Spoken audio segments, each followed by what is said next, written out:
కేటీఆర్ కు మంత్రి పొన్నం ప్రభాకర్ కౌంటర్ ఇచ్చారు. ప్రాంతీయ విద్వేషాలు రెచ్చగొట్టింది బీఆర్ఎస్ సభ్యులు కాదా?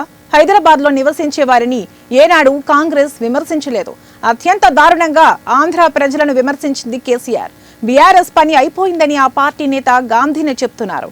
ప్రాంతీయత్వాన్ని రాజకీయంగా వాడుకోవాలని బీఆర్ఎస్ ప్రయత్నం చేస్తుందని మంత్రి ఆరోపించారు.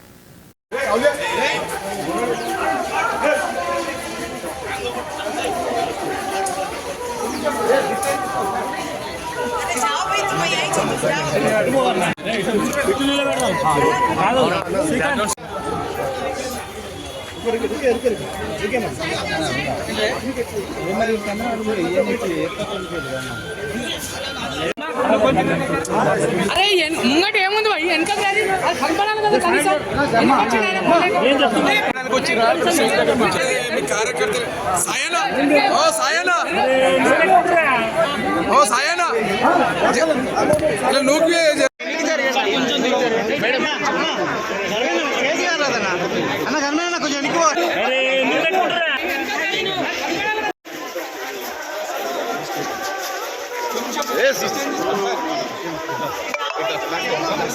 అడుగు అన్న పక్క వెళ్ళబోతాం సార్తో మేము విజువల్ తీసుకెళ్తాం.